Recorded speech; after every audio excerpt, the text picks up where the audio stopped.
You can build a camper van as complicated as you want. There is no end to modifications and upgrades. You could spend your entire life and all your money building out a camper van. But what do you actually need? What's actually useful? And what is good enough? To find out, I'm going to start with the simplest camper van, literally just a mattress on the floor. And I'm going to take it on a winter camping trip to Utah to find out what I'm missing. And I'm going to build it up from there.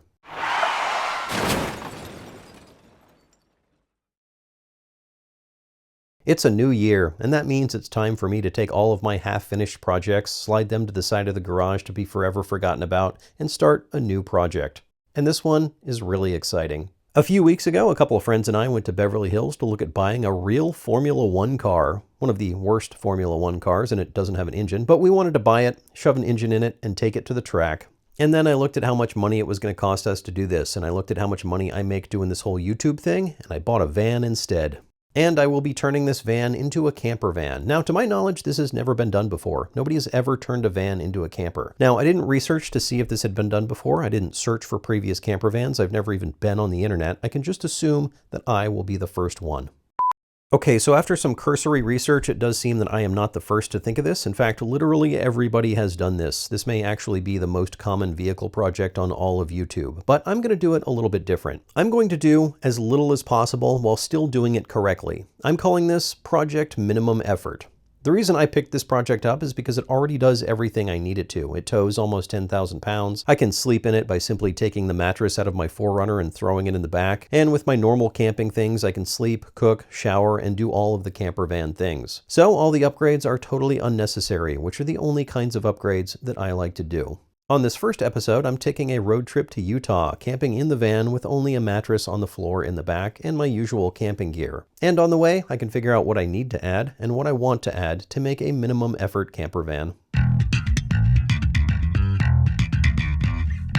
You have probably seen dozens of news stories recently, and at least as many things that look kind of like news stories. Opinions or headlines that stoke outrage or otherwise make it hard to know what actually happened and what's actually worth reading about. Ground News gathers over 50,000 news sources every day and distills it down in a way that makes it much easier to get the actual story. Take a look at this story on the U.S. Department of Transportation suspending a program to install EV chargers. It has 133 sources, with 23 coming from the left and 15 from the right.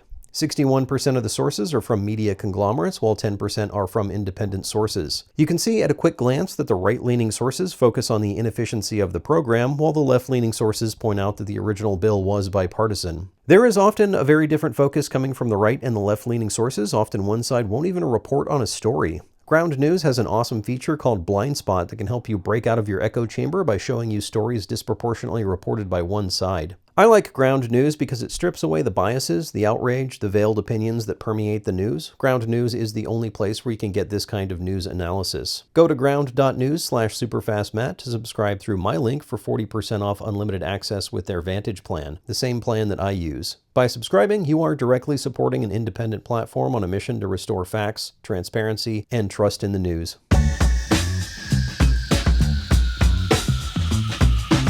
There are a couple of small things that I have to do before I go on this journey. The most important is tires. The tires on this thing are done for. They actually have been for a while. They are also basically the cheapest tires you can buy. I am planning on doing some mild off-roading with this thing, so I opted for Falken Wild Peak AT4W tires. These are the same tires that are on my Viper and on my 4Runner. I really like these, and not just because Falken sponsored the build by sending me 5 of these. They are actually really great. Really well-rounded tires, and not just because they are round. They do excellent off-road, they're great in the snow, they don't have a lot of road noise, and they come in a load rating high enough for the towing and hauling that I will be doing with this thing. They also definitely improve the look of the van.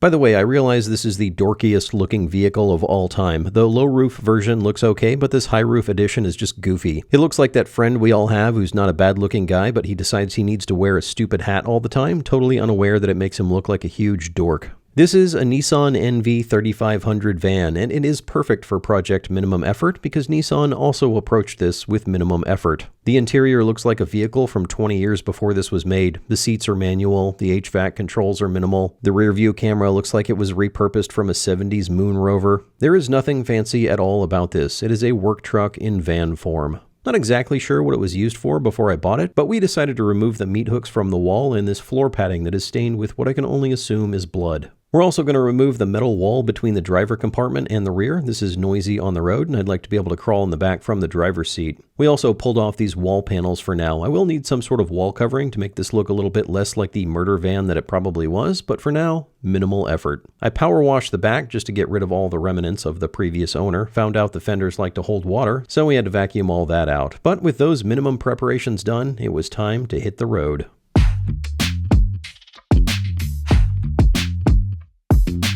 This weekend trip is taking us to southern Utah. I'm headed out here to work on an upcoming video about this thing, which goes 500 miles per hour, so stay tuned for that. I'm also going to do some hiking in Zion National Park, and on the way back I'm going to swing by the King of the Hammers race in Johnson Valley, California for some wild off-road shenanigans. I started off by putting $120 worth of fuel in the 28-gallon fuel tank. That should get me about 2/3 of the way there, and should also thoroughly highlight the biggest drawback of the V8 high-roof van: the atrocious fuel mileage. There are better fuel mileage vans. In fact, there is no shortage of full-size vans to buy when doing a camper conversion, but I bought this one for a few reasons. One is the towing and hauling capacity. This van can tow almost 10,000 pounds. I bought it near San Diego, and to pick it up, I rented a U-Haul vehicle trailer and towed it down with my 4Runner. Then I swapped the trailer onto the van and put the 4Runner on the trailer and towed it back with the van. And I can definitely say the van will tow a loaded trailer with a 4Runner on it better than the 4Runner can tow an unloaded trailer. It tows like a champ. Road noise is not great, not terrible though. It is helped a lot by this moving blanket I've hung up behind the driver's seat. I do still have some Dynamat left over from the Jag build, so I'll add that to the panels to deaden the vibrations and hopefully make it less like a giant bass drum. I will also be doing a whole video on insulation, trying to figure out the best insulation for the least effort. That'll be fun. There are a lot of people with strong opinions on van insulation. I arrived after dark and found a nice quiet spot. The bed was already set up in the back, but the lighting situation was pretty bleak. I was using a cheap LED lantern that I bought at a gas station a while back. It was barely adequate. The van has lights in the ceiling, but they're worse. It definitely has an industrial feel. Definitely feels more like a shipping container than a warm, welcoming home. Although I did find a nice spot for my shoes. The bed situation is tough. It takes up most of the back of the van. This could be mitigated with even the simplest bed platform. I'm currently storing stuff in bins and boxes in the back. I could easily move the bed all the way to the back to the rear door and store that underneath a platform. The bike also takes up a lot of space. I like keeping it inside, but it might make sense to just leave it on a rack outside. Storage is always a challenge when you don't have a ton of space. This van has a ton of space, it's all just up high. So I either need zero gravity or I need to build platforms and storage. The easiest solution to this is to just bring less stuff, and I find that having lots of storage often leads to bringing a bunch of crap you don't actually need. But I do think having shelves up high is probably a worthwhile thing to do in the van. I think something super simple would be great.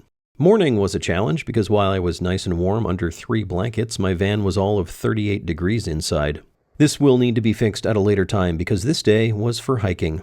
I strapped on the hiking boots and did the strenuous journey up 8 billion feet of elevation to the top of Angel's Landing to see a beautiful view. And my van. It's right there. Right there. There are a lot of camper vans in this park, and they run the gamut from a few tens of thousands to a few hundreds of thousands of dollars. I was definitely on the cheap side. Some of these vans sell for $250,000 and up. I don't know why anyone would spend $150,000 on a camper van built on a Stellantis chassis, but no judgment. You do you. What most of these fancy vans have that I don't is a proper bathroom with an actual shower. If you're not gone on your trip for long and you're not doing anything strenuous, you can do the baby wipe shower. After a long hike, however, you will probably want a real shower or something that approximates a real shower. My typical camping shower situation is this guy, a solar shower. This is just a bag of water with a nozzle on it. You're supposed to set it out in the sun to get it up to temperature. It's called the summer shower, and if you want to know why it's called that, try using it in the winter. I heated some water up with the jet boil. The shower had most of a gallon of cold water in, and I added the near boiling cup of water to bring it all up to about 92 degrees. The shower does specifically say not to do this, but I like cold showers even less than I like following instructions. Here's the deal. This thing is gravity fed. You have to have it higher than you, like the roof of your van. Then you just get naked, get wet, lather up with some biodegradable soap, then rinse yourself off. It's not fancy, but it gets the job done. Probably in the future I will have an actual water pump, and also something to not only catch the water, but keep it from splashing literally everywhere. This time I just parked on an incline so the water would drip out the back, and it almost made it to the little creek. Next time I will add a window cover so everyone outside can't see my naked ass. I should probably blur that. There we go. We can't talk about camper van bathrooms without talking about something very important and very serious. The pee bottle. The pee bottle is great. That's right, I'm saying it. Not a lot of people want to admit it, but it is great. Especially if it's cold outside or the porta potties are real far away or you're just feeling kind of lazy. There are a few important things to remember here. Wide mouth, large bottle, rip off the label. Large bottle because you don't want to run out of space halfway through. Wide mouth because, let's face it, half of you can't make it into the toilet, so you're definitely not going to make it into a tiny water bottle opening. And rip off the label and also maybe Sharpie the bottle so you don't confuse your pee bottle with your drinking bottle. There are drawbacks. They can be spilled if you're not careful, and you do not want to spill a pee bottle in your van. Also, it gets really messy if you try to take a dump in one. Or so I've been told. On this trip, for number 2, we have McDonald's, or possibly a hole in the ground. The RV has actual plumbing and water-fed toilet and a black water tank, but I'm definitely not going that far. Probably something like a dry flush, which is sort of like a glorified version of pooping in a Ziploc bag. Just think of the applications. Pooping, I think, is the only application, but we'll figure that out later.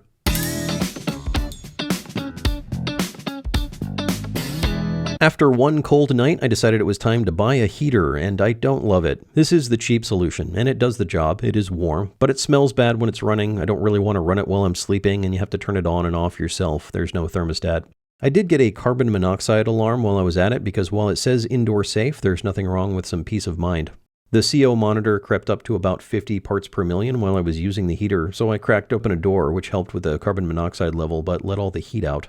Several years ago, I built a minivan with a bed platform and some storage, and I used the smaller version of this same heater for a short time before buying a heater with a thermostat that does all the combustion outside the car. And I imagine I will be doing the same thing with this van. The price and installation complexity goes way up when you move beyond this type of heater, but having a thermostat that automatically controls the temperature is amazing when you're trying to sleep in 20-degree weather. And having all the combustion happen outside your car means no carbon monoxide, no particulates, no weird smells in the car. If you never camp in the cold, you obviously don't need a heater, but I camp in the cold a lot and I hate the cold, so I'm going to get a good heater. Air conditioning is always expensive. The portable ones kind of work sometimes, but when it's really hot, you need a proper AC, and even after you spend well over $1,000 on that, you still need a serious battery bank or a generator to power it. I did not need air conditioning on this trip, but I will likely look into it in the future. In the meantime, the cabin AC will do the trick. Fun fact, this van does not come with a cabin air filter. I found this out after a car drove past me on a dirt road and dust came out of the vents. Interestingly, a quick Google search shows that the HVAC unit in the car actually has a spot for a filter behind the glove box, even though Nissan never shipped any of these vans with a filter. There's not even a part number, you just have to buy a filter for a different Nissan and it fits right in.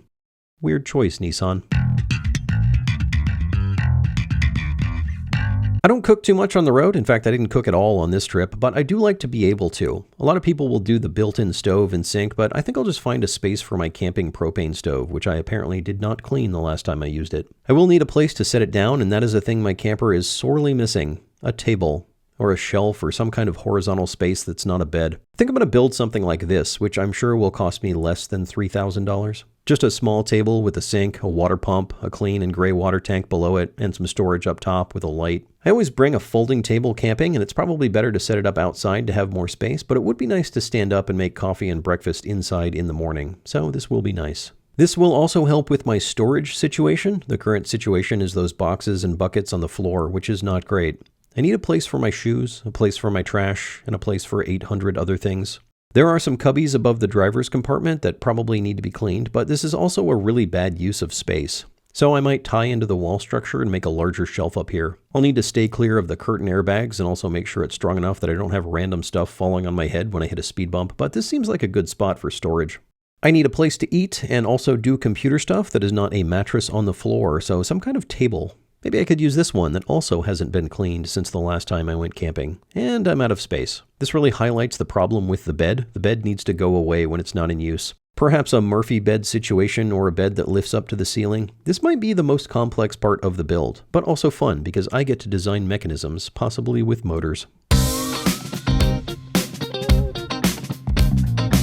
On the way back home, I stopped by the King of the Hammers race in Johnson Valley. If you're not familiar with King of the Hammers, it is one of the wildest off-road races in the world. High-speed desert running, insane rock crawling, motorcycles, trophy trucks, side-by-sides, and tens of thousands of spectators. Nighttime is when the real party starts, and all the spectators who've been drinking all day get into their highly modified off-road vehicles and drive up the same course that the professionals struggled with earlier that day.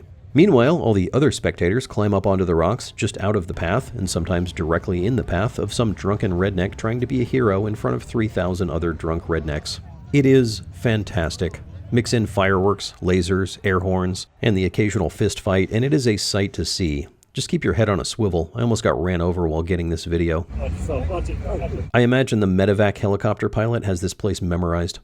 I did get into some mild off-roading while I was out here, and it's decent. I got stuck in some deep sand briefly, but got out by switching between drive and reverse 5 or 6 times. I always say that 80% of off-roading is tires and ground clearance, and I'm good on both of those counts. Airing down the tires would have helped a lot, but I didn't want to do this because I didn't bring an air pump. So an integrated underhood air pump like the one I have in the 4Runner will be in the future upgrades. Although I will probably find a place inside since it's pretty corroded and dirty. Why is everything I own so dirty?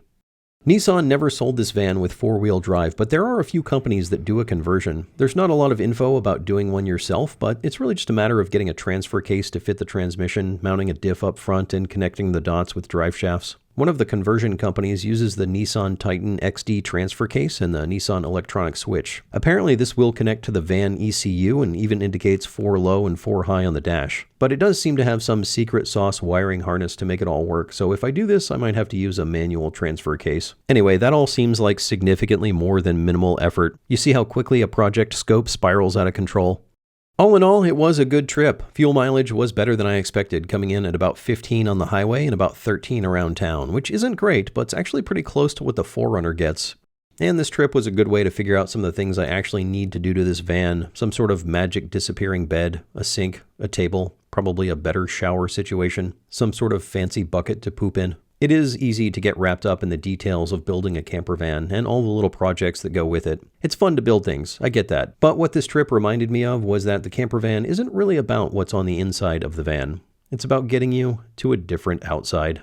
Used to be that you had to impress people to get people to watch your show, but now all you have to do is impress the algorithm. So do me a favor, hit that subscribe button. It actually helps the channel a lot. And of course, all hail the algorithm.